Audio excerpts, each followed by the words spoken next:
So, you're born somewhere in Latin America? Doesn't matter exactly where. What matters is that from day one, you've got a silver spoon shoved so far down your throat, you're practically choking on privilege. Just kidding. You're dirt poor.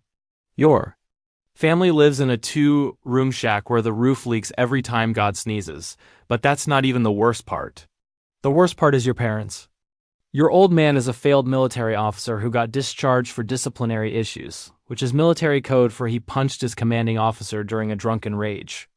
Now he spends his days drowning in cheap rum and his nights reminding you, with his fists, that you're the reason his life went sideways. Your mother, she's a ghost who happens to be alive. She floats through the house like you don't exist. And honestly, to her, you don single quotes T. You learn the survival code early. Trust no one. Show no weakness. And never ever expect anyone to love you for free. Your dream is to become a doctor. To escape this hellhole, make real money, and never let anyone look down on you again. But dreams cost tuition, and tuition costs money, and money is something your family doesn't have. Your father wants you to join the military like him. Continue the family tradition of failure and alcoholism. You'd rather chew glass. So you do the only thing a poor kid with a big brain can do. You study like your life depends on it because it does. Fast forward, you're 22. You didn't become a doctor. You didn't have the connections or the cash to grease the right palms. But you did become something almost as useful, an accountant. You land a job in the regional governor's office. Not glamorous, but it's a foot in the door. Your boss is the governor himself, a bloated aristocrat who got the position because he married the president's cousin. This guy's idea of hard work is choosing which mistress to visit after lunch. He signs documents without reading them. He naps through meetings. His main talent is nodding importantly, while other people solve his problems. And those other people, that's you. You're the one rewriting tax codes at 2 a.m. You're the one finding loopholes that save the province millions. You're the one turning a bankrupt region into a profitable machine. You sleep 3 hours a night. You eat cold rice at your desk. You pour your entire soul into making this incompetent fool look like a genius. In 3 years, the province's revenue increases 20-fold. The president himself sends a letter of commendation. A medal ceremony is held. Photographers flash. Politicians shake hands. The governor stands at the podium, sweating through his expensive suit, reading a speech you wrote for him. He stumbles over words you taught him that morning. He accepts the medal with a humble smile that makes you want to vomit. You're in the back row clapping, smiling, invisible. That night, alone in your cramped apartment, you stare at the ceiling and make a decision. You're done being the ghost. You're done building empires for fools who can't spell economy without autocorrect. From now on, you're going to be the one they clap for. Whatever it takes, whoever has to bleed, and then the universe hands you a golden opportunity wrapped in chaos. The nation loses a border war badly. The economy collapses faster than a house of cards in a hurricane. The currency becomes so worthless that people are literally using it as toilet paper. The president, in his infinite wisdom, responds with brutal austerity measures. He cuts subsidies, raises taxes, and watches bread prices triple overnight. The people are starving, and starving people are angry people. Rebellions start popping up like mushrooms after rain, but most of them are jokes. Angry mobs with no plan. No leadership, no vision. They burn a few buildings, steal some food, and get slaughtered by the military within a week. You see something different. You see an opportunity. The people don't just hate the government. They hate the chaos. They want someone who looks like order, someone who speaks like a leader, someone who can promise bread and safety, and a boot on the neck of whoever's been making their lives miserable. You start small. You buy airtime on illegal radio stations. You broadcast speeches at midnight when the censors are asleep. Your voice crackles through cheap speakers in slums and villages, and people listen. You tell them exactly what they want to hear, that they deserve better, that the system is rigged, that you, only you, have the blueprint to fix everything. Your words spread like wildfire. Within 18 months, you've got half the military eating out of your hand. The soldiers are poor too. They haven't been paid in months.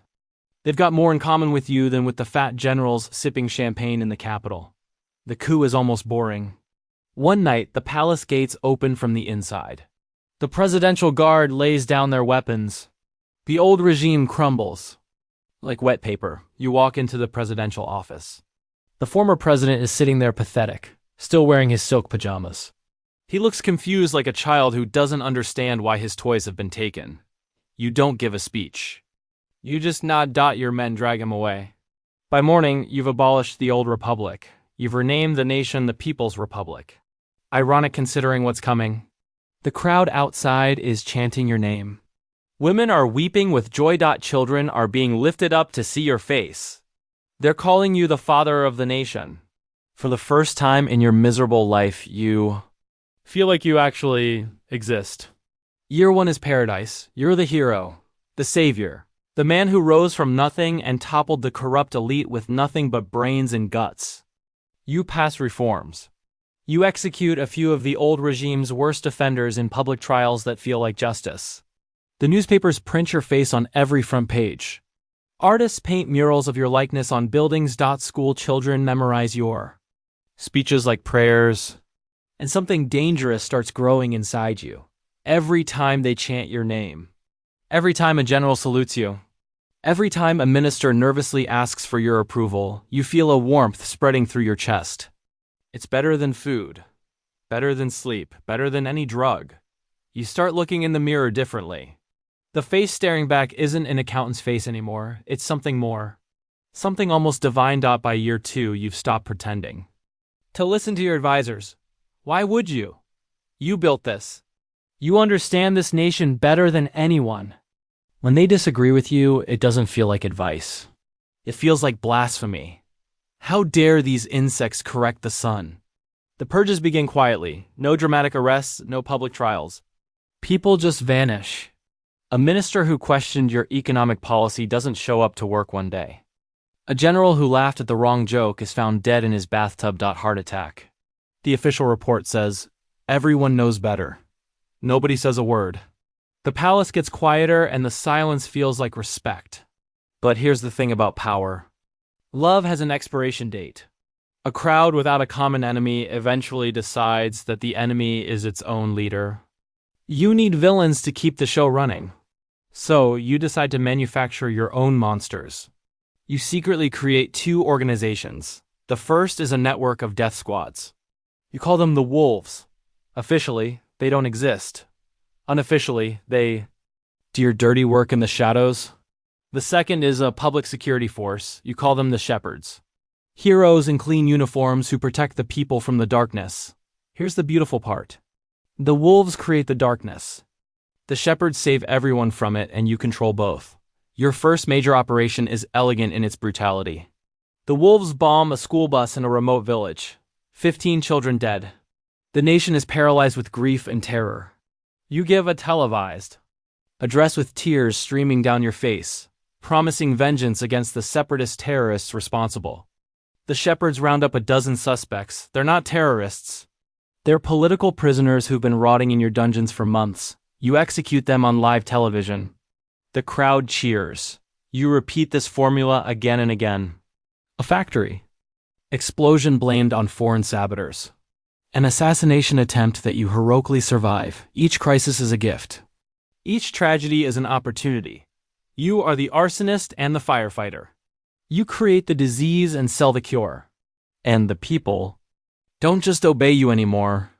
They worship you, but there's a thorn in your side that won't stop bleeding. Your father, since you took power, the old bastard has been living like a king.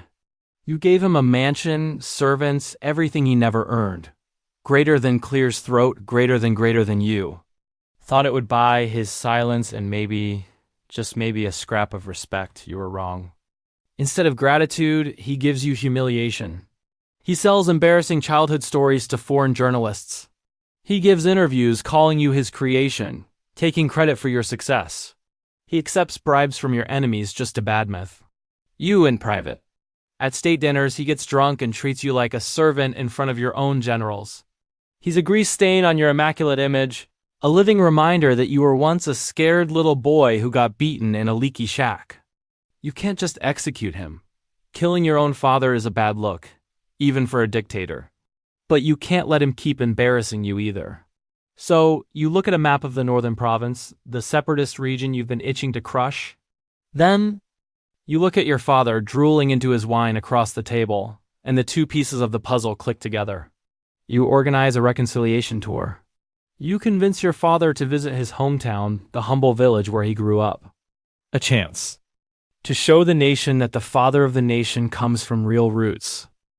He agrees, flattered by the attention, too drunk to smell the trap. The day arrives. Your father steps out to greet the adoring crowd, except the crowd includes a special surprise. Your own wolves dressed in northern separatist uniforms, carrying weapons that can be traced directly to the rebel leadership. The attack is brutal and public. Your father dies on camera, gunned down by separatist terrorists. You give the performance of a lifetime. Tears, rage, a trembling voice calling for justice. Within a week, your military has crushed the northern province completely. You annex the territory, execute the rebel leaders, and declare a new national holiday, Martyrs' Day, a day to honor your father's sacrifice. You've turned your greatest shame into your greatest political asset. Your father is finally useful to you as a corpse. By year 5, you decide it's time to secure the dynasty. You marry the daughter of your most powerful general, a political transaction dressed up as romance. She gives you 2 sons. Your eldest is a genetic miracle. Charismatic, handsome, kind. People adore him. He's everything you pretend to be but aren't. When he walks into a room, people smile. When you walk into a room, people kneel. There's a difference, and it bothers you more than you'll ever admit. But here's the secret. He's not really yours. You adopted him from an orphanage when he was an infant. You raised him to be perfect, groomed him to be loved, trained him to be the ideal symbol of hope and unity. Because you're not raising an heir, you're raising a weapon. Your youngest son, the one who's actually your blood, is different, quiet, patient, always watching from the shadows. He's got your eyes, your cunning, your hunger.